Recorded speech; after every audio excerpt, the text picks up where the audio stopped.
As doses da vacina de Oxford, produzidas pela AstraZeneca na Índia e adquiridas pelo governo, devem chegar ao Brasil no fim da tarde desta sexta-feira.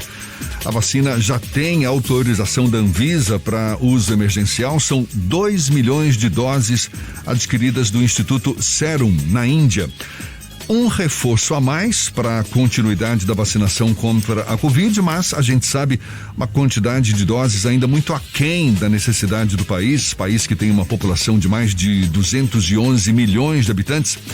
A gente fala mais sobre o assunto, conversa agora com a médica especialista em vigilância em saúde, diretora da Sociedade Brasileira de Imunizações Regional de São Paulo e membro da Câmara Técnica de Imunizações do CREMESP, doutora Melissa Palmieri, nossa convidada no Issa Bahia. Seja bem-vinda.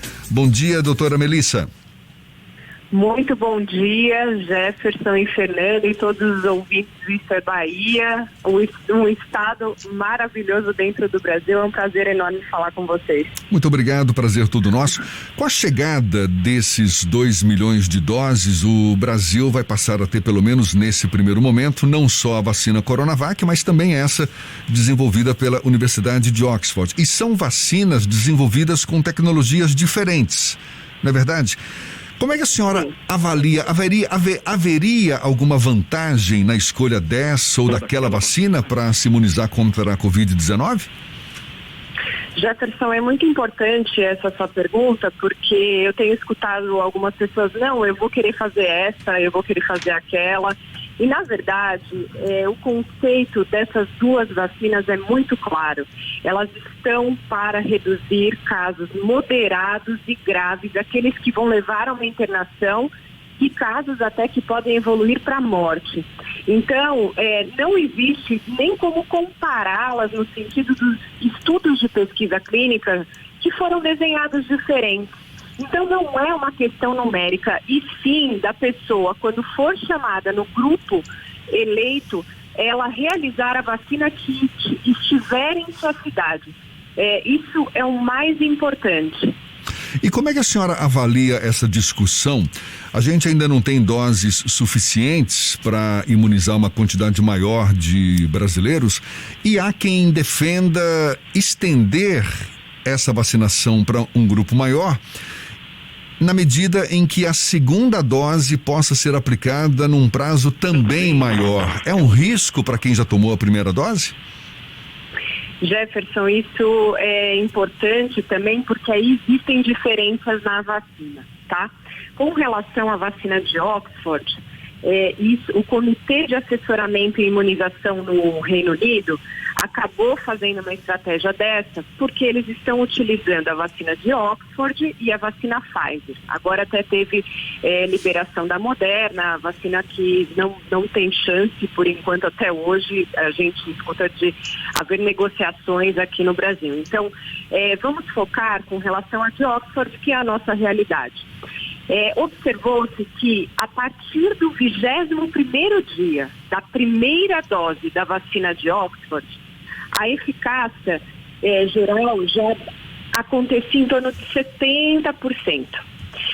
Então, eles acabaram assessorando no aconselhamento do país em estender a segunda dose de 4 semanas, que foi a utilizada no estudo de pesquisa clínica, para 12 semanas.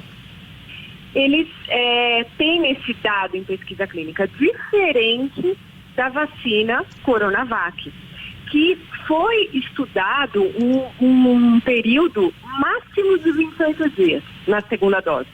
Então, os estudos foram feitos em 2 doses da Coronavac com 0 e 14 dias, porém, a maioria dos documentos técnicos tem solicitado que essa segunda dose seja feita em torno do 21º dia, para as pessoas não perderem a oportunidade de fazer até o 28º, porque não há dados com relação à eficácia estendendo essa vacinação.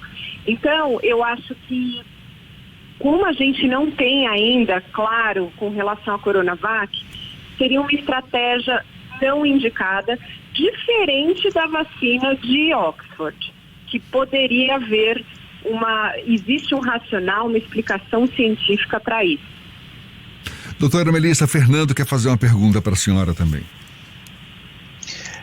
Doutora Melissa, tem uma questão que eu acho que é importante todas as vezes que a gente conversa com pessoas como a senhora, que é importante a gente ressaltar que muita gente está partindo do pressuposto: eu tenho o direito de não me vacinar, então eu não quero ser vacinado. Mas a decisão durante uma pandemia, ela é muito mais coletiva do que individual, correto? Perfeito, Fernando.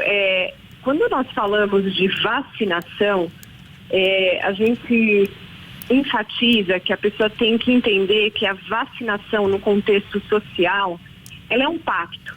Ou seja, eu me imunizo, óbvio, eu vou me proteger individualmente, mas eu trago um benefício em sociedade de proteger a minha coletividade, especialmente aqueles que nós sabemos, existem poucos, é um grupo pequeno, mas vamos dar exemplos, ou seja, pessoas que são contraindicadas verdadeiramente de algumas vacinas. Então, um grupo muito conhecido, por exemplo, os imunodeprimidos, quando a gente está falando de vacinação, por exemplo, para sarampo, cachumba e rubéola, quando o sistema de defesa está muito debilitado, essa pessoa não pode tomar vacina.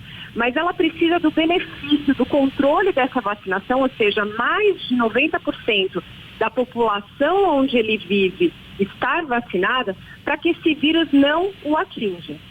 Então, quando nós falamos de vacinação, é importante que um adulto se conscientize dessa função social, porque eu falo que se ele não quer se vacinar, ele deveria viver numa ilha isolada, né? Hoje não tem como, o mundo é globalizado, as pessoas, haja visto que estamos presenciando hoje da dispersão do vírus, né? Os comportamentos inadequados de aglomerações, essas festas aí clandestinas, tem feito com que o vírus esteja se proliferando e com um risco de mutação.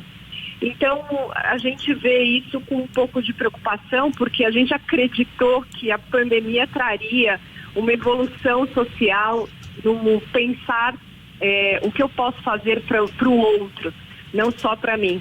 Mas algumas pessoas ainda não chegaram nessa evolução.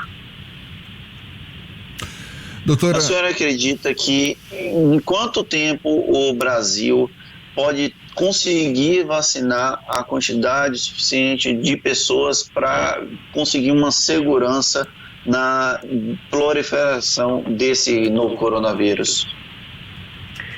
Olha, essa pergunta, ela se torna difícil por causa das questões que temos enfrentado com relação ao suprimento de insumos estratégicos para a produção nacional dessas vacinas, né? Então, nós sabemos que havia todo um cronograma de produção, tanto do Butantan, tanto da Fiocruz, que foi extremamente impactado por ainda não conseguirmos trazer o ingrediente farmacêutico ativo da China, que é aquela peça fundamental para a confecção da vacina. Então, se tudo viesse a ser normalizado, eu digo, o Brasil, ele é especialista em campanhas de vacinação. Então, nós conseguimos fazer uma campanha de vacinação de gripe, que seja uma vacinação de 50 milhões de brasileiros em 3, 4 meses. Isso não é difícil, basta ter vacinas. Agora, com esse montante, com essa população, é importante que nós existe um cálculo entre 8 a 10 meses, se tudo estivesse nos conformes. Doutora Melissa Palmieri, muito obrigado pela sua disponibilidade, médica e especialista em vigilância em saúde, também diretora da Sociedade Brasileira de Imunizações Regional São Paulo, membro da Câmara Técnica de Imunizações do CREMESP. Muito obrigado pela atenção dada aos nossos ouvintes. Bom dia e até uma próxima. Bom dia, Jefferson e Fernando. Muita saúde para todos. Agora, 8h41 na Tarde FM.